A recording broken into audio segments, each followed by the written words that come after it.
Well, good morning, everyone, and welcome back to AJ 118, which is community policing or community and the police, whichever you prefer. This, in actuality, is our face-to-face course that meets on Tuesdays and Thursdays at 2 o'clock, but now we've kind of morphed online for the time being, and therefore we're going to do this lecture via video lecture. So this is typically the same thing that you would get in class, with the exception of you don't get to see my wonderful smiling face. So we're going to talk a little bit about Chapter 11 today. It's going to cover community policing and drugs. The chapter has a lot of content. There is a possibility I will break this chapter up into two different parts, Part 1 and Part 2. But if I can keep it to one and get through the 60 minutes, which is kind of the number I like to stay around, I will do that. Also take the time to go through the matching exercise that's in your course Canvas to help you become more familiar with the key terms. And there's also an additional list of key terms that are posted as well. So with that said, let's go ahead and get started and look at what we hope to accomplish today going through Chapter 11. So the first thing is we want to identify the drugs considered by the Drug Enforcement Administration, those that pose the greatest threat in the United States. We're going to list the 7 core components of the National Drug Control Strategy. We're going to summarize the strategies that have been implemented to combat the drug problem in neighborhoods, meaning what are we doing? What is law enforcement doing to combat this issue? And are there things that become issues themselves as we do this? Next, name the federal grant programs aimed specifically at the drug problem. And then finally, explain how both conservative and liberal crime control strategies differ. Now, what I'd like you to do is watch a quick video. It's going to show up a little bit out of screen, and I'll kind of push the screen over just because that's the way that it plays. It's only a couple minutes long. It's a great program if you have access to it. It's called The House I Live In, but here is just kind of a little bit of an intro.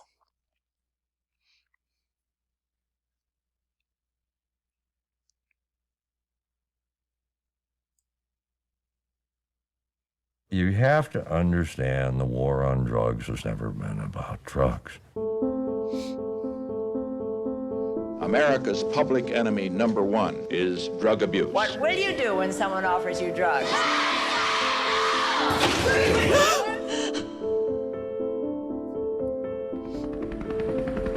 We intend to end the drug menace and to eliminate this dark, evil enemy within. Put them away where they belong. 3 strikes and you are out. Somebody down the road said drugs are bad. Okay, there's no argument there. But think about where we are 30 years later. I do what I have to do. I know how to survive. Yeah, I got some weed, too. Don't let them run. The war against drugs is heating up. I think they should have wrote prison guard on my forehead when I was born because it just fits me. I say he's a criminal. Let him go to prison. I have a life and 30-year sentence. 20 years for drug trafficking. I have life without parole for 3 ounces of methamphetamine. Of the 2,600 people I've sent to federal prison, I've seen 3 or 4 kingpins. We're incarcerated poor people who are drug addicts. You're watching poor, uneducated people be fed into a machine like meat to make sausage. Law enforcement agencies get rewarded in cash for the sheer numbers of drug arrests. The money's ours now. That's my money now. The scale is unbelievable. Nobody jails their population at the rate that we do. All sorts of people get a financial interest. Taser gun manufacturers, healthcare providers, phone companies. You build a bed, they fill the bed. And you'll get rich, and we'll get rich, and we'll all be rich together.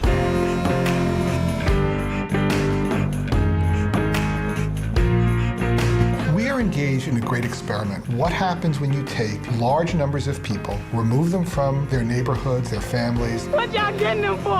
What does this do to the broader community? The drug war is a Holocaust in slow motion. This is a war on all Americans. I think people keep saying, well, that's about them. Well, no, it's about you. All right, yeah, that's a really great show if you have access to it. I believe you can find it on Netflix, and I would highly suggest that you watch it. So that kind of brings us to our introduction. Is there a correlation between drugs and crime? And I'll let you think about it for a second before we kind of jump in. Not too long because I want to keep the lecture time down. But the correlation between drugs and crime it really has been well established because drug users often commit crimes to support their habit. And in conjunction with that, drug dealers fight these territorial wars over the drug market, making neighborhoods hazardous for everybody to live and thrive in. And honestly, statistically, about 51% of federal inmates in 2010 were serving time for a drug-related offense, and about 18% of those in state prisons were serving time for drug offenses as well. So there is quite the correlation. And if you're interested in more numbers, you can go to this website. It's BOP, it's Bureau of Prisons.gov, and it will show you different statistics, including the amount of individuals by crime type that happen to be in federal prison. And this is a picture. The chart depicts those that were in custody for drug-related offenses, and here's a kind of a bigger snapshot of that. So take a look at that, and you can kind of see how many people are in custody for this type of offense. And then we'll talk about this a little bit later, but think about those also that are involved in housing these types of individuals that are incarcerated, such as the Department of Justice or the Federal Bureau of Prisons, or in California at the state level, the Department of Corrections and Rehabilitation. So again, is there a correlation between drugs and crime? Well, I think that this has been well established. We kind of just mentioned it. The drug users often commit crimes to support their habits, and the drug dealers, they fight these drug wars and gang wars, these territorial wars over the market, making neighborhoods very hazardous for all residents to live in.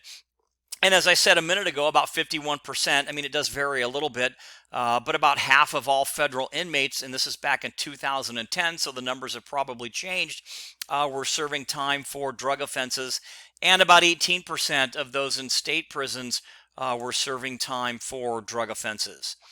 So you have to kind of ask yourself, is there perhaps a better way of doing what we're doing?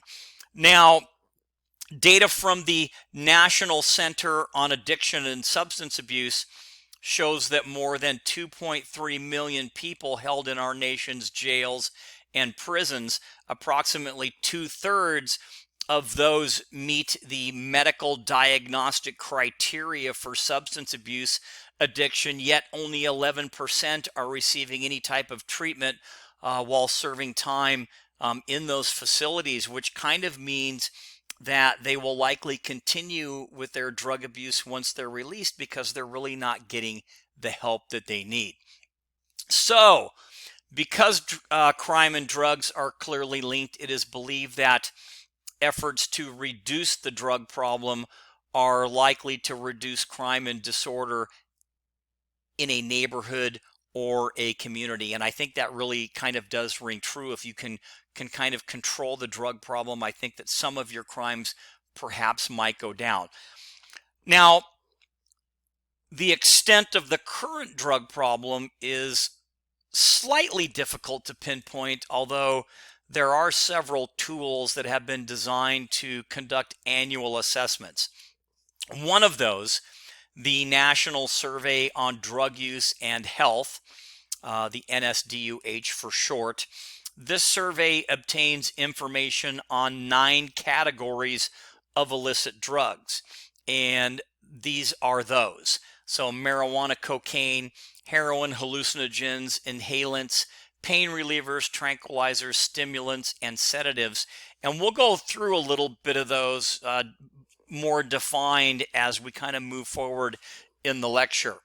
Now, according to the NSDUH, an estimated 27 million people aged 12 or older, which is like 1 in 10, said that they used an illicit drug at least once in 2014.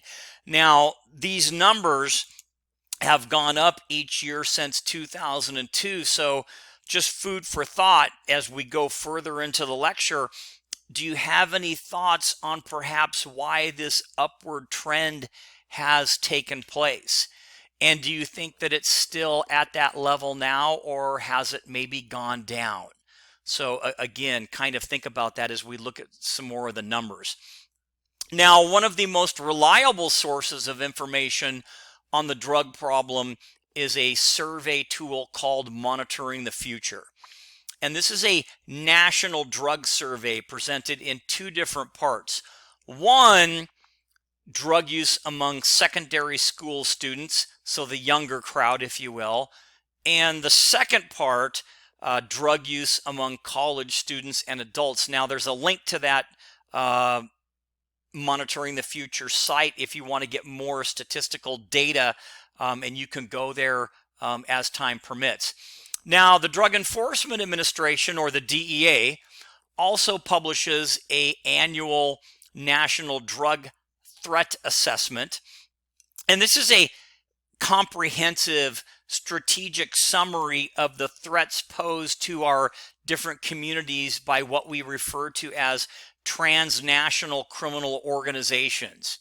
And some of those are gangs, by the way, and the illicit drugs that they distribute across the United States. So I also included a link in there, and these are in your regular PowerPoint, not the video lecture. I mean, they are there, but you can access them from the PowerPoint. So the most recent data, as we look at the current drug problem, shows that 120 people die each day as a result of a drug overdose. And the number of deaths caused by controlled prescription drugs, or what we call CPDs, has outpaced those for cocaine and heroin combined. And many of those are attributed to one specific CPD, and that's fentanyl. And we're going to talk a little bit more about some of these different types of CPDs. Fentanyl is a very powerful synthetic opioid. It's a painkiller, and it's much more powerful than heroin, although they are typically used in the same way. Now, the DEA has ranked CPDs and heroin as the most significant drug threats to the United States. So in your textbook, it talks about, according to the DEA, the drugs currently considered to pose the greatest threat are CPDs, heroin, methamphetamine, and even marijuana. But right now, we're just going to kind of go through this particular part, talking a little bit more about fentanyl. And I also have some photos down there where you can look at the different way that it might be packaged or even distributed. I also included a video on the current drug problem as it relates to fentanyl to kind of help you out. As far as on the law enforcement side, we can actually test for it. We have to be very careful because a lot of these different types of substances like phencyclidine or even fentanyl can be absorbed into the bloodstream through breathing or even through touching. So that's why you need to wear certain types of equipment if you are going to handle it. But we do have these test kits where we can actually test in the field for heroin and for fentanyl if we believe that we have run across it. So a little bit of information on that. And then again, I have a couple of other videos that if we were in class, I would have time to play these, but these are just a bit of extra added information and resources that you can go back to if you want, and you can look a little bit more about it. And if you look at the photos here, this is just a couple of ways that you can see how individuals cook basically heroin by heating it up into a liquid form, and then they inject it And the 2 videos will give you a little bit more information. So, CPDs top the list of drug threats in the United States. More than half, or about 53% of non-medical users of CPDs age 12 and older reported that they had obtained their drugs from a friend or a relative. And the friend or relative had gotten those drugs from a doctor.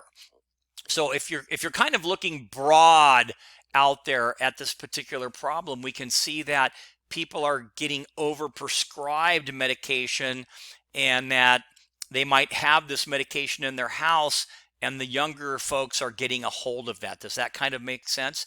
And as CPD users become more frequent abusers, they then risk exposure to medical health providers and law enforcement. So maybe initially you have an issue like a back injury, or you're just kind of using for whatever the reason is for pain. But as you become more exposed to this and you become an abuser, then you get the exposure portion to either medical health or even law enforcement for this type of abuse.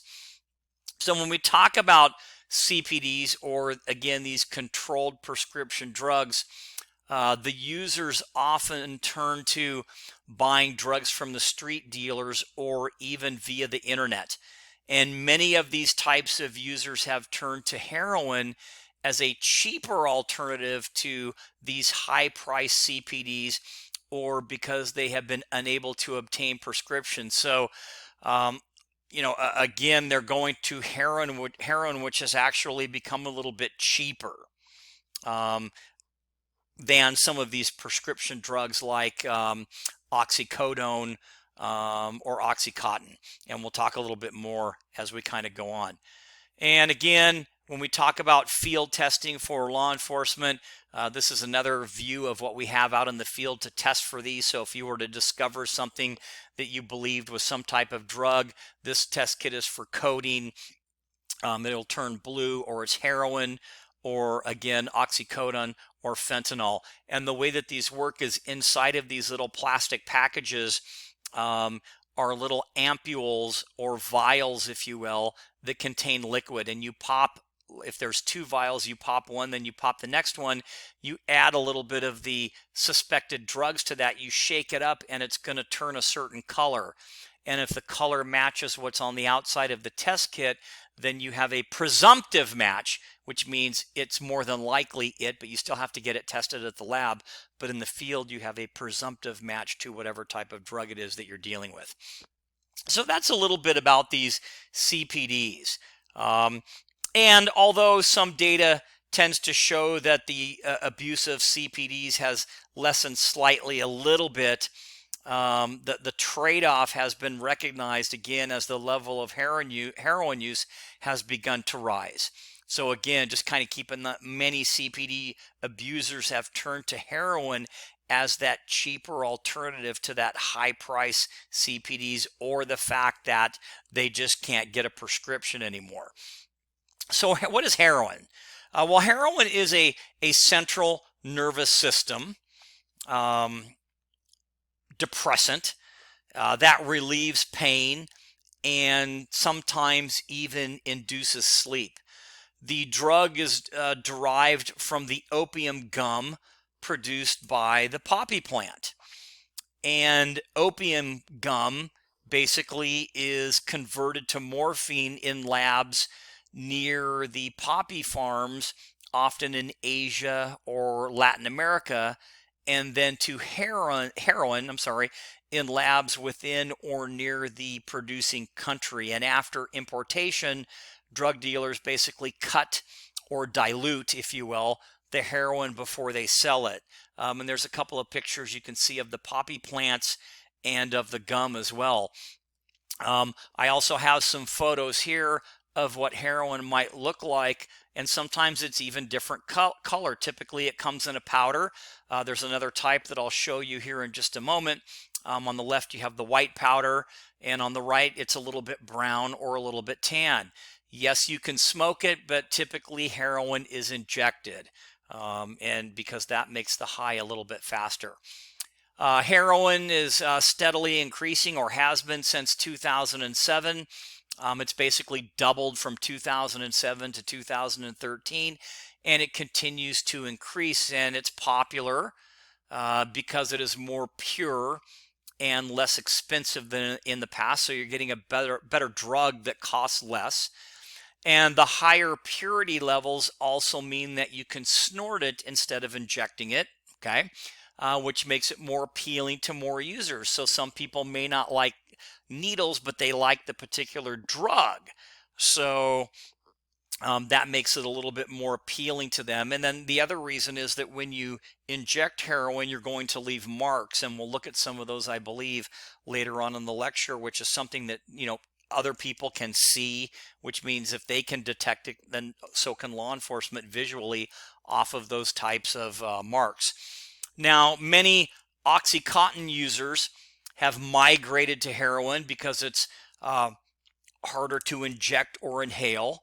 And in 2013, almost 9,000 people died in the United States from heroin-related overdoses. Now, there have been a lot more overdoses lately, especially in the last couple of years on fentanyl. So if you go back and look at some of those videos, that'll give you a little bit more on the realm of statistics.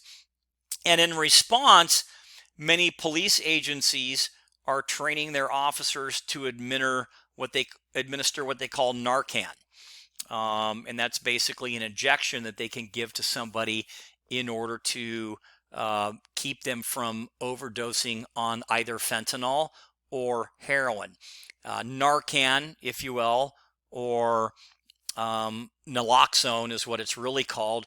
It basically reverses the effects of opioid overdoses if you can get it to somebody within a timely manner.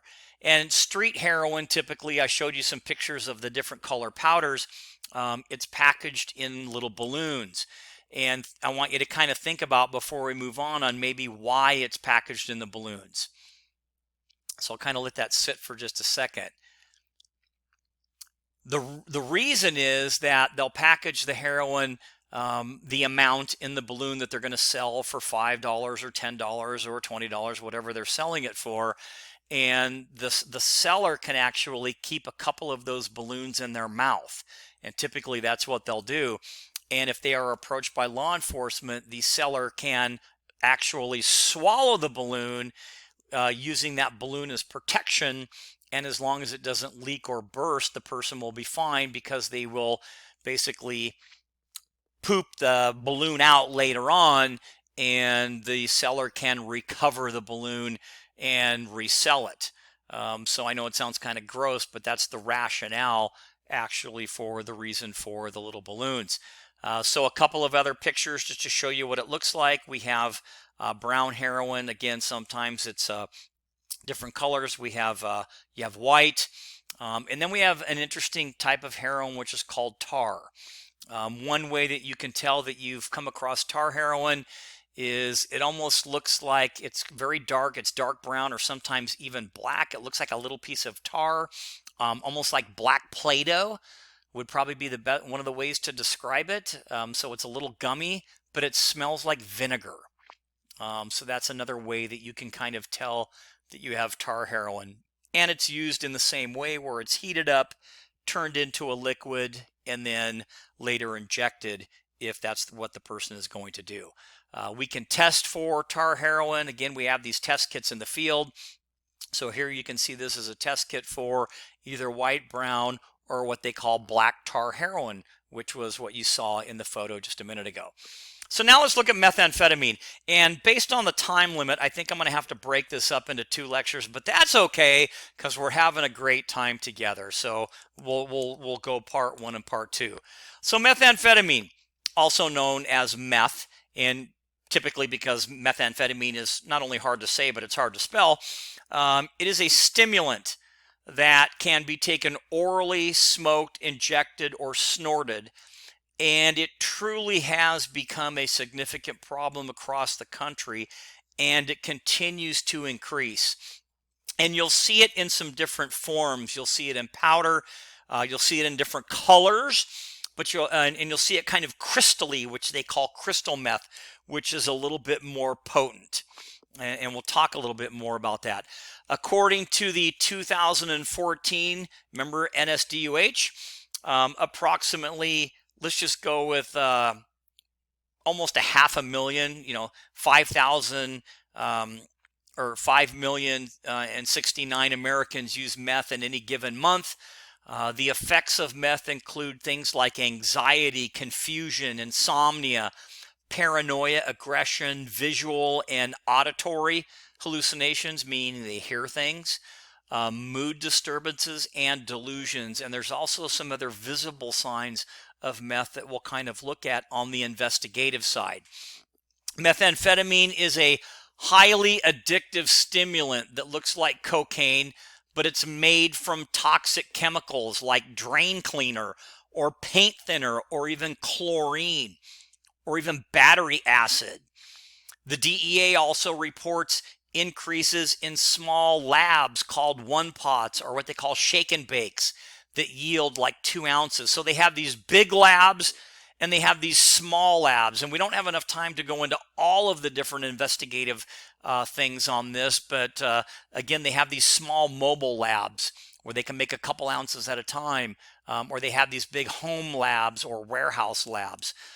Concealment is also on the rise with meth being smuggled in liquid form. So a lot of times when they try to smuggle methamphetamine into the country, or even from state to state, but typically into the country, the officers might look for it in powder. So now they're actually smuggling it in liquid, and then they're basically reconverting it into a powder. So kind of an interesting thing.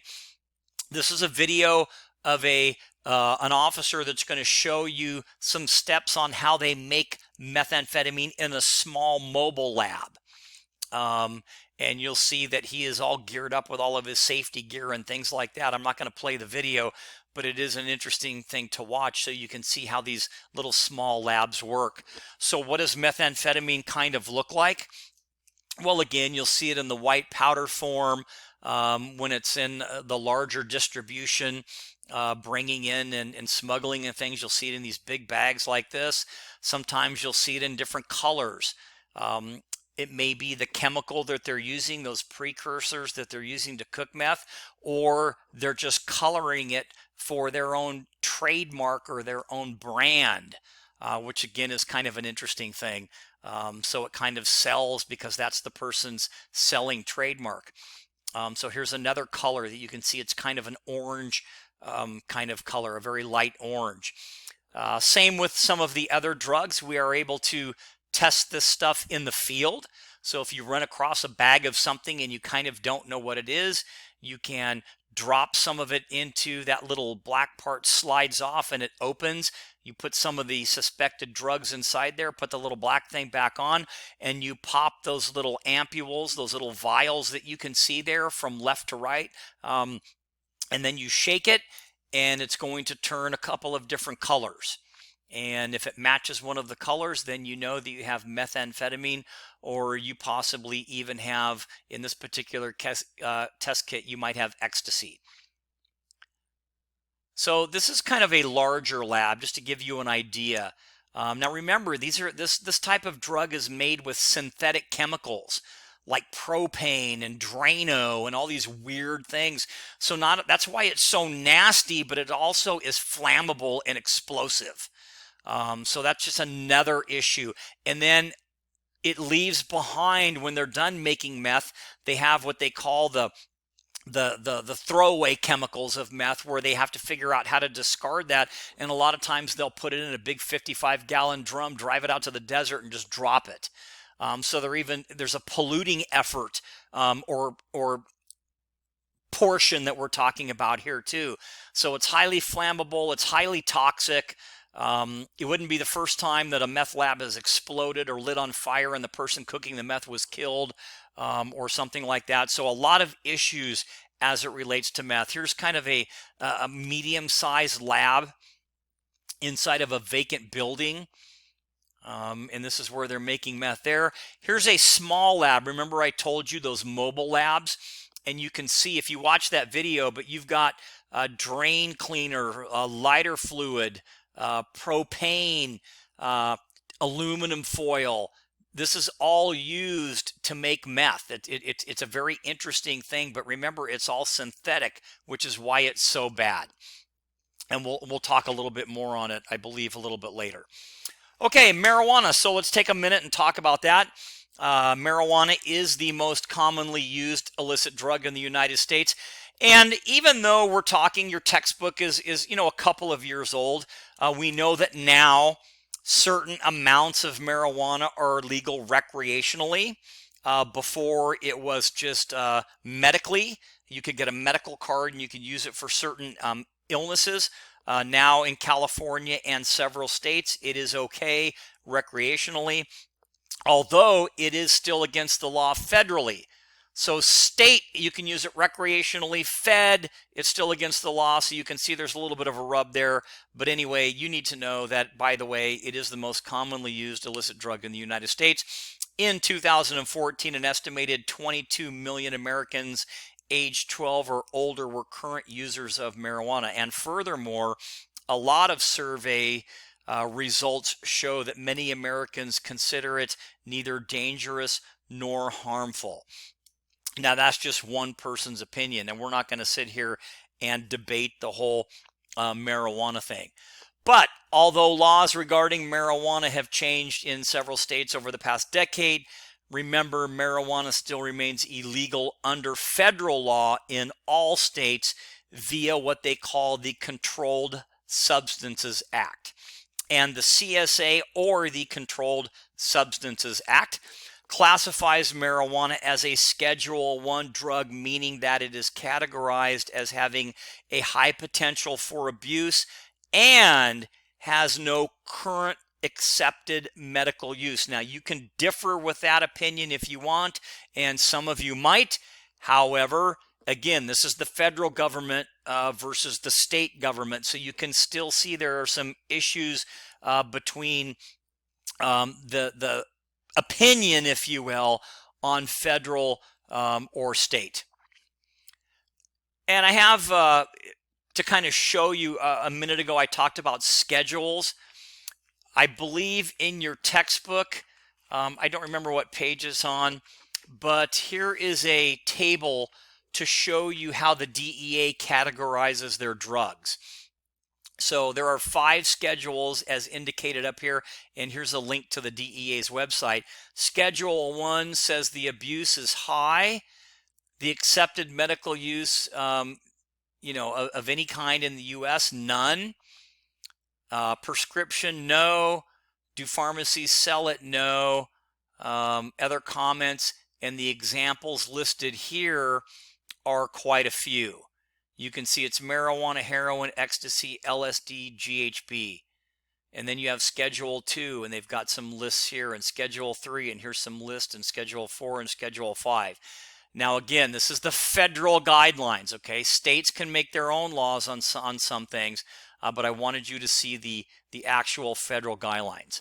So what is marijuana? Well, it's made from a plant in the genus cannabis, and is the most widely available and used drug, again, in the United States. Marijuana is basically classified as a narcotic or a depressant and a hallucinogen. So it's variously classified in a couple of different areas in there. And just to show you a couple of different pictures of it. Now, despite the federal ban on marijuana, 25 states currently have decriminalized the possession and small amounts and have legalized its use for recreational purposes, and other states have passed medical marijuana laws allowing its limited use for certain medical conditions. So again, from state to state, it's a little bit different.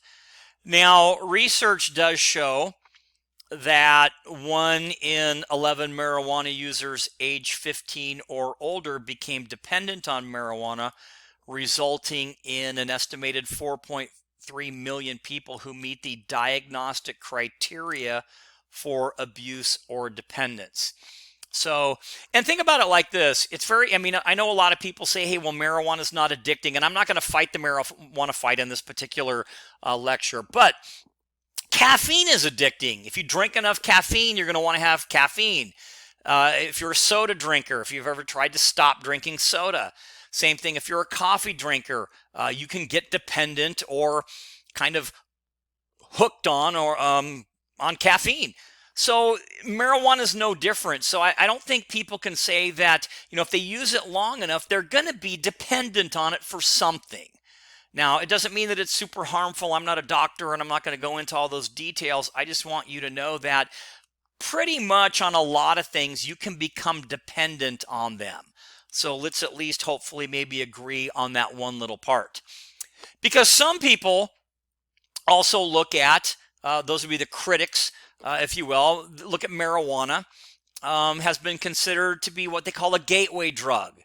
And by definition, this is a drug that causes addiction for others. And the gateway theory is something that basically says that it teaches that milder illicit drugs, such as marijuana, can lead directly to experimentation and even addiction to harder drugs like, let's say, rock cocaine and maybe even heroin. So those are the, a couple of interesting things. We have the gateway drug thought that this drug can lead to others. And then you have the theory, if you will, that basically says that these milder illicit drugs such as marijuana could lead directly to experimentation with others. And you have to kind of think about it like this, whether you agree with it or not, is that if you use something long enough, sometimes your body tends to not respond to it. So you may have to use something a little bit at a higher level to get your body to respond to that. So it kind of makes sense that it could. Okay, it could lead to something a little bit different, because if whatever you're doing now isn't working and you need more of it, it might be you might try something a little bit harder in order to kind of increase that, if that kind of makes any sense. So again, the debate may be some other time. Now, also with marijuana, there is a relatively new threat. It's actually been around for a little bit, and this is the emergence of what we call synthetic marijuana, also referred to as spice or K2, or even just fake weed if you're old like me. And it kind of resembles like potpourri, if you've ever seen that. And it's often marketed as like natural herbs or even incense. So synthetic marijuana is a mixture of herbs and spices that are sprayed with something called JWH-018. It's a synthetic compound chemically similar to tetrahydrocannabinol, which is a tough word to say, so you can call it THC if you don't know how to say it. And it kind of looks like this, and I'm going to show you bath salts as well since we're on the same page.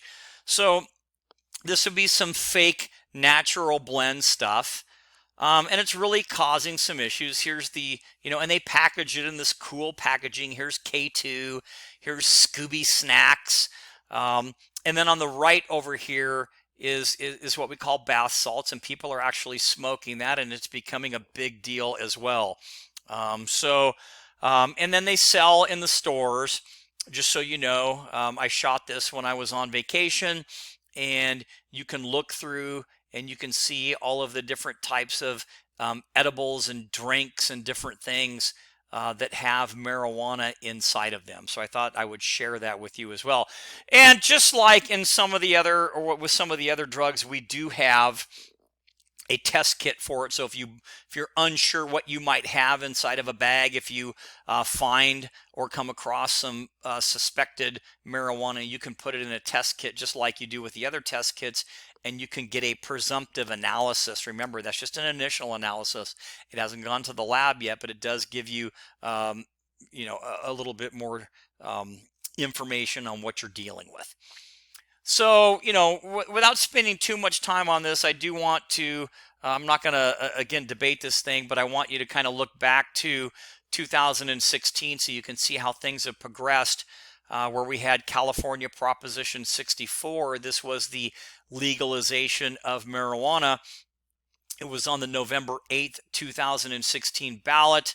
And you can see that it was an overwhelming yes by about 57% to about 42% on whether or not we should, in fact, legalize marijuana. So what Proposition 64 did is it made it legal for individuals to use and grow marijuana for personal use effective November 9th in that same year. However, the sale and subsequent taxation of recreational marijuana wouldn't go into effect until later on.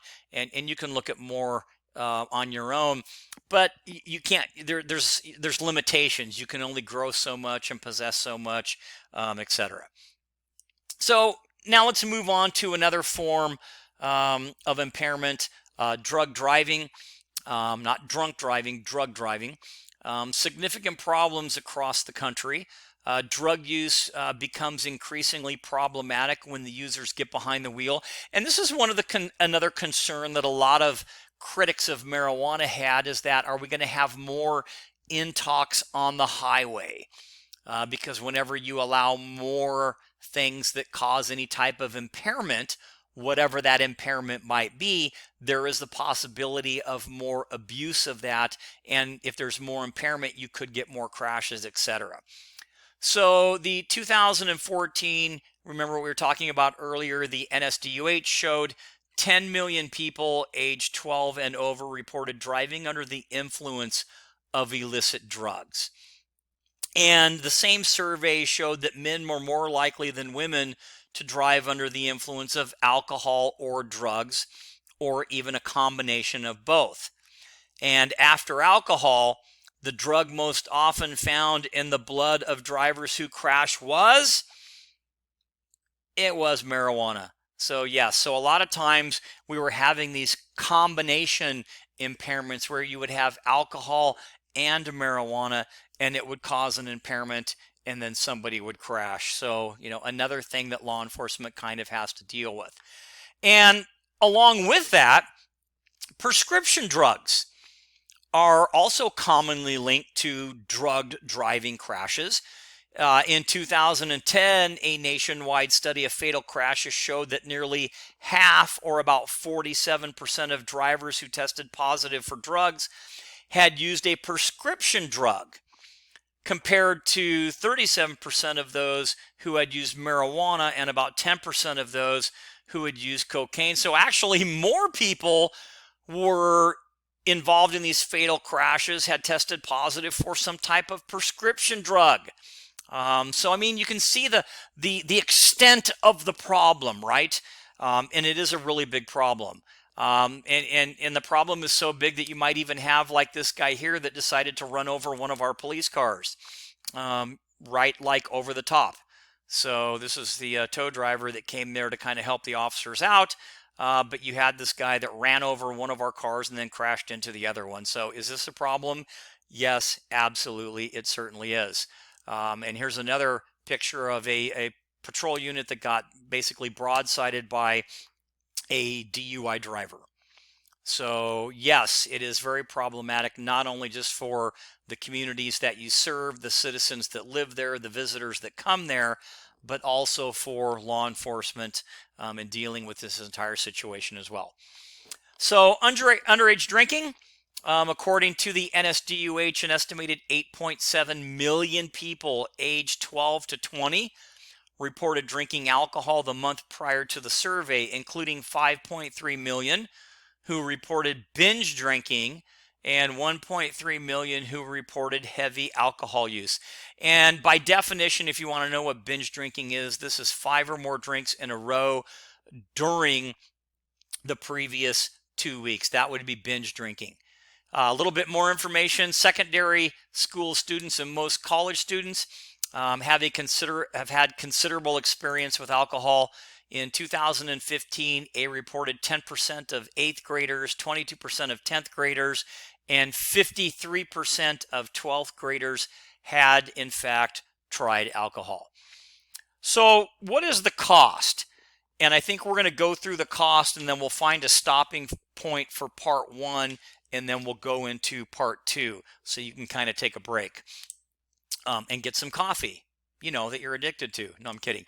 The national, so what's the cost? Well, the National Institute on Drug Abuse estimates that drug abuse costs U.S. society more than $700 billion annually. That's per year, in things like work productivity, in healthcare, and criminal justice expenses. And if you want a little bit more information, there's a link that you can go to and check that out as well.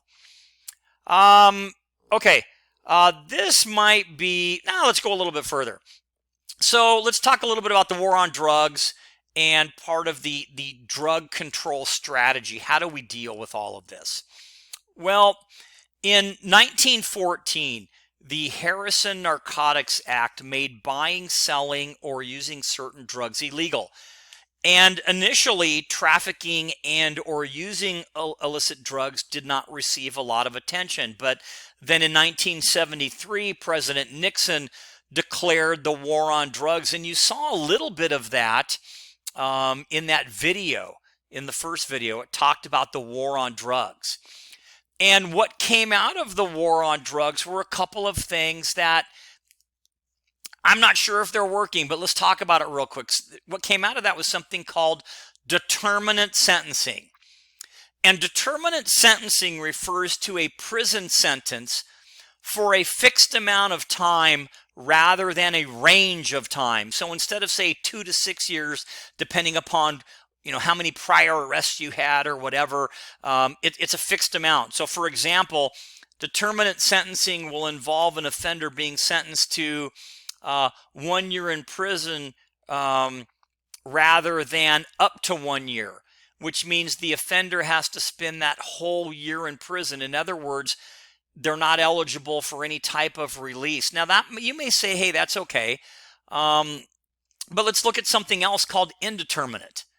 So indeterminate sentencing refers to a prison sentence that assigns a range of years rather than a fixed amount of time. So for example, indeterminate sentencing can include a sentence of 5 to 10 years or 25 years to life.